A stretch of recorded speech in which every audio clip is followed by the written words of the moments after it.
It's fine. Yeah. Hey, what's going on, good folks? You are now bluesing. We're talking about the blues, and it's not the podcast. I know that's what you were waiting for, but this is the live Google Hangout, and I have with me Shy Perry, straight out of Mississippi. Yes, the daughter of Bill Perry, and we're going to be talking to Shy Perry today about her musical journey, Old Dog Records, her modeling, and everything else. How you doing, Shy? I'm doing great. How are you doing? Hey, I'm cooling. I'm bluesing, as they say, or at least as I think they say. Well, I like it anyway. I think I'm gonna steal it. All right. Am I going to get publishing? Yeah, right, huh? So you have a lot going on, Shy. You come from a music family and everything, and well, we're going to get into all that later. Let me not let the cat out of the bag so quick. Let's start with your music journey and when you first fell in love with the blues. Oh, well, when I first fell in love with the blues, that's a little bit of a different journey from when I fell in love with music. I think I probably fell in love with music from the womb because it was always around. My dad, before I was born, before my brother was born, he was deep into music and he traveled all around. And so from the time I can remember, I listened to his music as well as the popular tunes of that time. And, we moved to Mississippi. I didn't really know too much about the blues. And it was, I guess, really gaining a lot of traction around here. My dad got into it, and I started learning more about it. And it became an appreciation for our history as well as the music. And it's pretty catchy tunes out there. I think, well, you know what? Let's start with the 2 records you cut at 8 years old. Ah, I see somebody's done their homework. Yeah. That was a really great experience to have at such a young age. My dad took me into the studio, like you said, when I was 8 years old. But before that, I had to practice all the time on several songs. And one of them was called I'm Just a Little Bad Kid. Which probably was more true than I realized. And another one was called Having Fun. And we went to a very big-time studio in Hollywood, California called Village Records. And it was just a lovely experience. And it was a great age to, do something like that, be exposed to that. Because I remember in my teen years, different people, adults, didn't have a clue about certain things, and they would laugh if you told them you can even cut a record. And it's like, well, you do understand that you can't spend your money and do this. But they really didn't know. So I was pretty hip to the game early, my brother and I. Well, that's groovy. And the interesting thing about what you just said was the fact that it was a good experience at the age 8. And prior to that, you were practicing and rehearsing. Now, I have a 7-year-old, a 5-year-old that runs around the house. I mean, I have more kids, but I'm just going to keep it there because they're in that age group. Uh-huh. And I don't know. I haven't seen them rehearse that consistently. So how does an 8-year-old find the wherewithal to be able to rehearse a song or 2, for that matter, with such discipline? Well, I really wanted to do it. There was a love, for singing before then. And from the stories that I hear, I used to go around the house dancing and singing all the time. And so my parents decided to, I guess, give it a... I didn't realize they were watching me like that, but it's something that I wanted to do. And of course I wanted to play and swim and all that kind of stuff. But you, even at that young age, I guess you realize if you're going to go into the studio, you have to have your stuff together. And knowing how my father was, he was like, you really need to practice. Right. He gave me the choice. It's like, okay, you can go out, but And I'm like, okay, I'll go ahead and practice. Yeah, so if they find something, you would be surprised at how they would take to it. Yeah, well, no, And by the way, yeah. Oh no, I'm sorry. Go ahead. no, I was just gonna say I'm being a little hard on them. They run around and sing and stuff, but I know just for the level of energy after an hour or so of, because they're into music as well, because that's what we do in the house. After that hour or so, they want to run around. So I was just wondering if you were like just sitting there disciplined for like 4 hours straight, or did you do it in increments? Increments, definitely. 4 hours straight for an 8-year-old. That's even even I have to say, well, that's something else. But yeah, I would. Right. I would come home from school, and I don't know, I don't really remember exactly what I did. I remember that it was usually in the evening by the time I would practice, and I would probably play a little bit later, homework, stuff like that. So I had to space my time out with each thing. And even, especially when I got into high school, I was doing my homework at gigs. So, I would have a major test and we would have a gig that night. It's like, well, I have to study. And a lot of people used to, congratulate me, but they would tease me at the same time because they're drinking beer. And, I was like, well, yeah, I got a history test tomorrow. Yeah, so, you have to manage your time as well. And, it's, you want to have a love for it, but at the same time, it's entertainment. It's fun. It's not brain surgery. So you don't want to get so completely lost in yourself, just appreciate life. Nice, and which is all the way to actually being a family band. Not many families have not only that connection, but that's a blessing to be able to do what you love and share it with your loved ones. Let's talk about that a bit. Oh, thank you. Yeah, my brother, he took to music just like me, and he's been playing for as long as I have, and he's just absolutely amazing. And we used to have the family band, and we traveled all around America and overseas, Hong Kong and Indonesia, and it was just wonderful playing with them. And nobody's perfect, no family's perfect, but you can always outweigh the good from the bad, and especially when it comes to people you really care for. So how does the songwriting process go? Do you write some songs? Does your brother write some songs? Does Sir Bill write some songs, or whoever whoever is the one who everybody got on their nerve the most, they just actually write a song about how everybody got on their nerves? How does it work? Well, it's really more of a congratulations type thing. Like, oh, you wrote a song, let me hear it. My brother let me hear one of his songs the other day, and I'm telling you, he's going to let one of his friends sing it, and I can't wait until they come together with the song, because it's a beautiful song, and he sang it for me and played piano, and I just absolutely love it.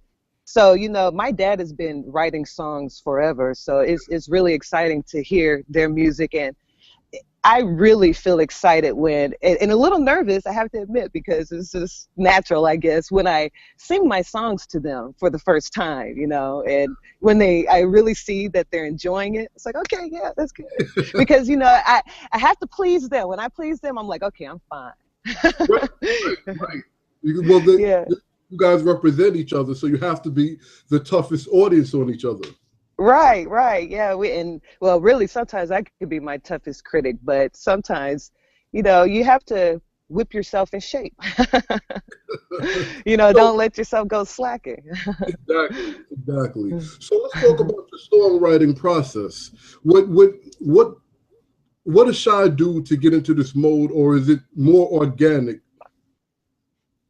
Oh, I like that. I think that is more organic. Sometimes I would just hum a tune, and now, especially with these iPhones, I used to keep a little recorder with me, but I just have my iPhone now. I probably have so many recordings that I sound like a lunatic, because I'm just humming. The people have no idea, but I know what it is. Exactly. Yeah, and so it usually starts like that, some type of melody, or maybe I might think of the chorus line, and I would write that down and try to think of some type of melody, or it can come from just playing my bass keyboard and, just messing around, and I'm like, okay, this is a nice groove, and write some songs, lyrics to that. Well, you know what? The bass keyboard, and you really get your two-step on behind that keyboard. Yeah, thank you. My wife is a huge fan of yours. Oh, tell her thank you. Right. Oh, your battery is low. I like her because that's how I would get down. Oh, yeah, that's really, really nice. Tell her thank you. I appreciate that. I will. Are you super into funk? I can't see you right now. Oh, I know. Yeah, the battery is low. Okay, I was wondering if you were. He's plugging it up now. Okay. Well, it's all live, people, and this is what happens live. So, anyway, do you have a huge? Now, you already said that you just love music, so that's established. But when I watch you perform, I feel funk. Oh, there you go. There you are. when I watch you perform, I feel the essence of like funk music or like 70s soul music. Is that? Yeah. Am I in the ballpark here?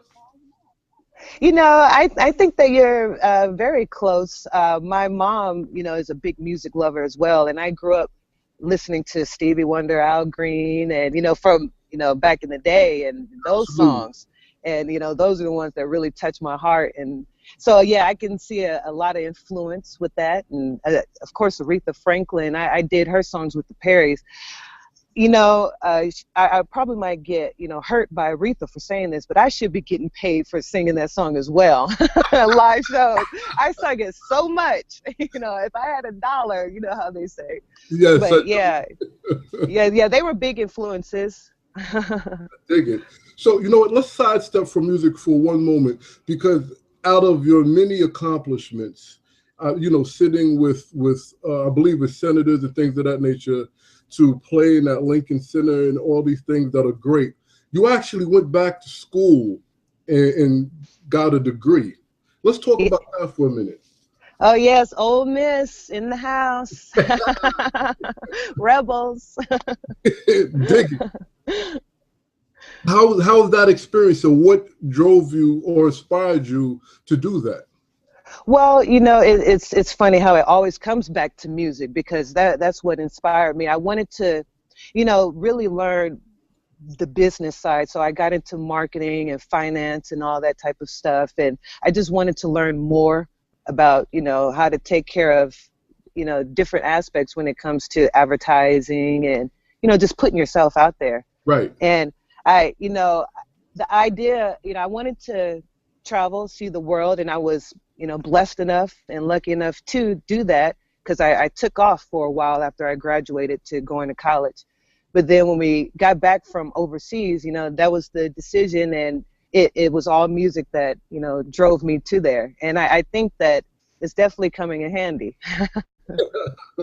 Absolutely. Well, as they say, music is 98% business and 2% music.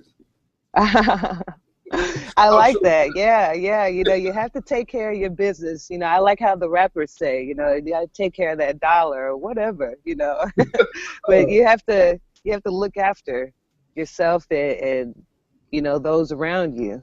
Absolutely. And you know what? I'm happy that you brought up rappers, because I'm actually working on a documentary that, of course, I'm going to ask you and Bill and your brother to be part of. But my question to you is, how parallel is hip hop and the blues to you?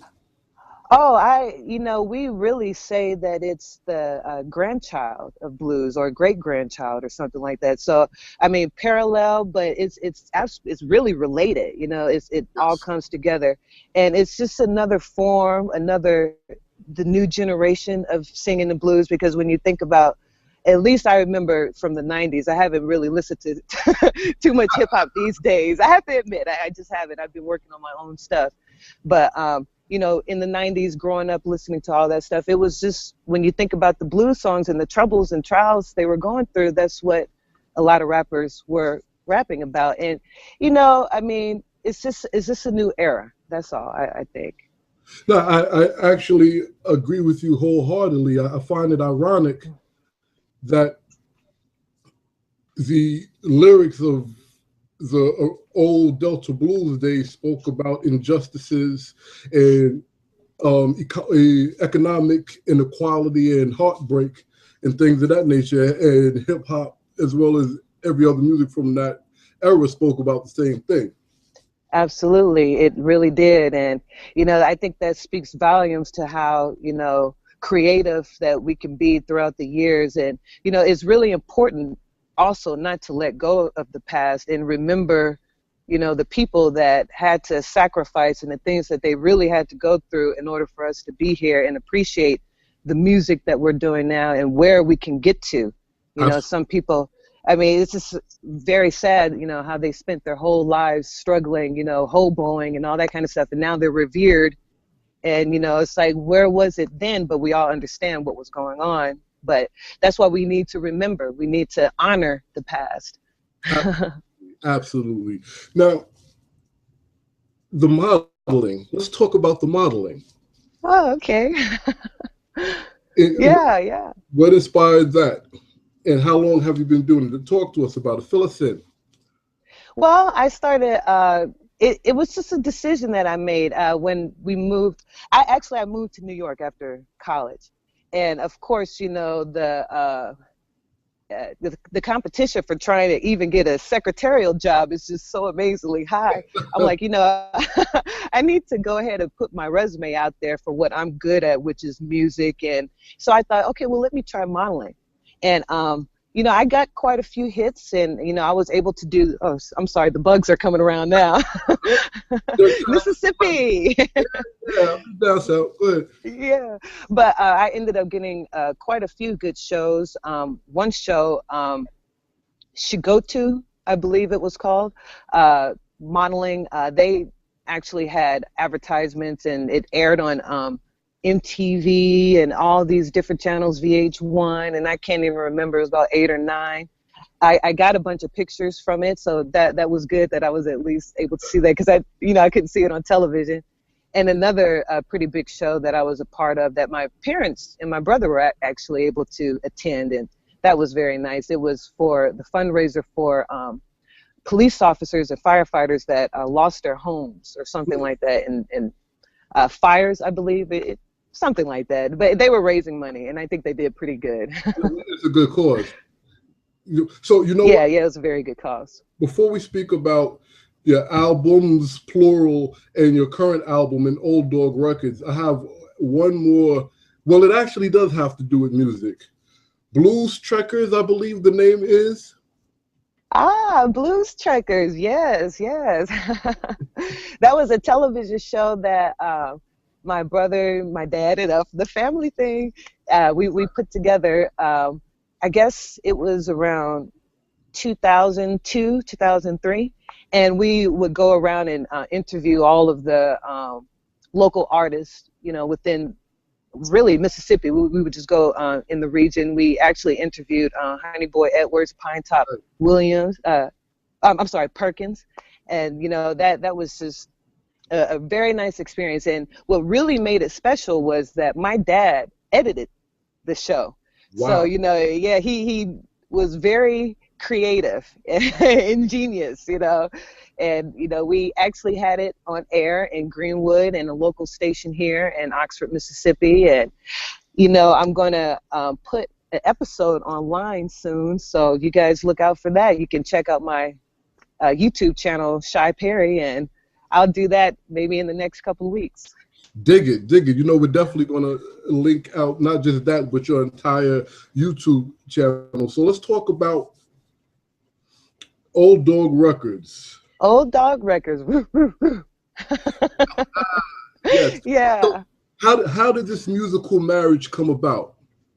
Oh, Jeff, he's a wonderful guy, and he contacted me because he wanted to book us for a fest that he was going to put on in Orlando, but he decided to bring it here to Mississippi because it's hill country blues. So what better place to have it than in the hill country of Mississippi? There you go.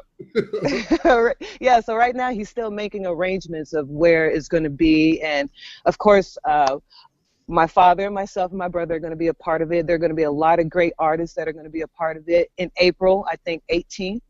And it's going to be somewhere around, northern Mississippi. I'll just put it like that. Okay. Yeah. And, so far it's a wonderful relationship. And he's going to have us on tour going out west to California and then going up through Oregon and just hopefully through Canada, because I think we have a few fans up there. And we're going to. I'm sure you do. Yeah. We're just going to make a trek through the United States and end up in New York. We're waiting. We've been waiting. Yeah, absolutely. Nice. So let's talk about your current album first, then we can go backwards, unless you want to start from then and bring it up to now. Oh, we can start with the current. That's fine. All right, let's start with the current. What inspired it? First and foremost, now after all the experience that you've had in the studio, writing and composing songs, performing with your family, lead vocals on albums with your family at a young age, what was different about this time? This time I produced, arranged, and really wrote all the songs except 2 on the album, and everything was my creation, except for the wonderful engineer Eric Fowler, at Studio 61. But of course, my dad and my brother and the musicians, they were a wonderful help. Couldn't have done it without them, of course. Well, what's your favorite cut off the album? My favorite cut is Next to You. All the way, and but I have some other ones that are very, very close. I wouldn't even say second; they're close number 1, which is Love You Always and That's All Right. And I perform, all of those songs. It's really nice doing them live as well. Yeah, well, speaking of which, because I'm sure you've encountered studio performers, and I call them studio performers because everybody live isn't the same as they are in the studio. And some people, I guess for whatever reasons, what do you enjoy more, the connection with the audience or just being in that box, so to speak, and just pouring your heart out? Oh, I have to probably say connecting with the audience. I love being on stage. I love having gigs. I love traveling from place to place. But, being in the studio is so wonderful, and I really love that too. But on stage, that's the one. I dig it. Yeah, that digs in my heart when you see people out there dancing and enjoying your music and singing along with you, and sometimes they try to jump on stage and yeah. Hey, back, buddy. Chill out, homeboy. Yeah. So at the stage and level you are right now, what would be to you the most important thing you would tell to either a fellow musician, artist, performer, or an aspiring one that's amateur, so to speak? What would be the most important thing to you that you would want to share to them? I would have to say, stay true to who you are. If you love the type of music you're doing, believe in it and fight for it and work towards it. And, sometimes people would try to put you down or, tell you that you should do something else, but stay true to who you are. I mean, that's just really that. Yeah, have heart. There you go. I like that. Yeah. Power to the people. I can't. Right. Power to every people at that. Exactly. People, human race, right? Right. I dig it. Well, I actually was trying to talk Jeff into getting you to give us a snippet of a performance, but I'm not going to. I have to share it with you, but I'm not going to put you on the spot right now. Oh, okay. But I was trying my best. He was like, "Oh, I've got to set up the keyboard and everything. I don't think we can do it." So I was like, "Okay." Oh, wow. Because it's funny, that kind of crossed my mind. I mean, not kind of, it did cross my mind. But sometimes you should just mention things. Maybe if I would have mentioned it, I definitely would have set it up.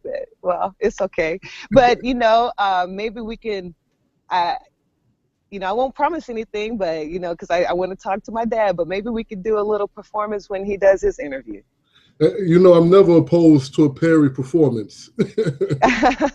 My dad is really quick to pull out his guitar and just start blowing. Yeah. You mentioned earlier that it's a little I don't want to misquote you, but more or less there's a slight anxiety when you present the songs to your father and your brother. A lot of people who come from a music family where it's generational seem to not find a space or a fit and things of that nature. I pretty much know the answer to this, but I have to ask anyway. How encouraging has your father been in your brother and yourself's journey?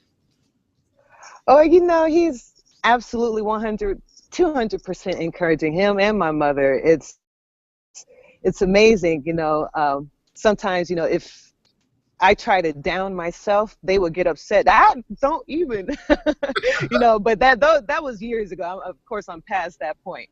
But, they actually, they always tell us, that we can do better, and as well as we're good. And they're very proud of the people that we've become and the musicians that we've become. And, I love them too.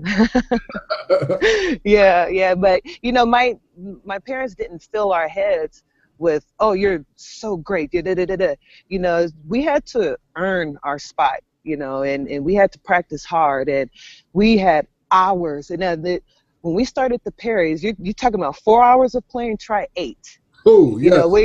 And my mom would come home from work. She would make dinner for us. We would, eat, and maybe, we'll just, having fun, talking, maybe watch a little TV, back to rehearsal. Yeah. And, and we had a little card table, so we're like sitting there facing each other, and it got to the point where we were just practicing. My mom and dad would go out, and we didn't know this, but they would say things like, "I bet when we come back, they'll still be practicing." And sure enough, we just kind of took it on our own, and, you realize the value of it. Exactly. But they didn't fill our heads with, "Oh, you're so great," and all that, because, like I said, we had to become, who we are, and, you don't want to be big-headed and egotistical. Right. Just, it's like you're just playing an instrument, really, when it comes down to it. So, be good for what you're doing. Right. Yeah. It's not all of that when it comes to, brain surgery, like I said before. Right. Yeah. Right. I dig it. Wow. So, with all this, first of all, again, I have to thank you for taking the time out. Oh, I have to thank you for inviting me on this show and Google Plus Hangout. What's up? Thank you very much. This is very nice. It's groovy. Yeah, we hopefully do some things. So I do have to ask this before we wrap up, because Ground Zero Blues Club seems to be the mecca of blues at this point. Is that correct? I think you're 100% correct. How is it performing there? Because you guys rock that house often. What's the feeling? Oh, it's really nice. You have all kinds of people that go there from all around the world. They'll bus in people, as well as the locals. And, you have your favorite locals that would come in, and it's always nice to see them. And it's fun playing there. I've always enjoyed playing there. My dad, really started the Wednesday night jam. Well, it's not a Wednesday night jam, but they didn't have anything on Wednesdays, and Dad was like, well, I'll do Wednesdays, and now it's this regular night, you know, up there. So we have a pretty, you know, close tie with Ground Zero. Well, groovy. That's how you do it. See, that business, that genius, all this stuff comes together, and the family love. What can you say? You guys are unstoppable. Oh, thank you. I really appreciate that. And with the help of people like this, it just gets our name and image out there to more, and we can't thank you enough. You know what? I told when I did the podcast with your father, I told him that I've adopted him as a surrogate mentor. I like that. You know, a lot of people call him Pops. I dig it. All right, so please come back. Well, we're going to make sure we see you next week when we speak to your Pops. Oh, okay. Yeah, I'll make a little cameo. And listen, you guys have been tuned in to Talking About the Blues. I've been here with Shy Perry of the Perry family. And I mean, if I name the accomplishments, we'll be here another hour. So I'll just say, oh. Thank you. You're very welcome. You're very welcome. Check them out. Check her out. Check Old Dog Records out. Come back next week, next Wednesday. We'll be speaking to Bill Perry. And guess what? The Wednesday after that, we'll be speaking to Jeff Todd. Shy, thank you. Thank you so very much. This was very fun, and I really enjoyed it. Groovy. And we will be seeing you guys next week. Make sure you look out for them Perrys. They're coming to your town. Absolutely. And you can definitely check us out on Facebook or our websites. Mine is CherylPerry.com, and you can check out my dad's BillHowlandMadPerry.UCAS.com. You heard that. You heard. Do you guys have Twitter? Oh, yeah, I'm definitely on Twitter, too. And it's Shy Perry, but the S is a number 5. So Shy Perry, yeah. Shy Perry, number 5. 5, yeah, 5, Hi Perry. All right, good folks. Keep bluesing.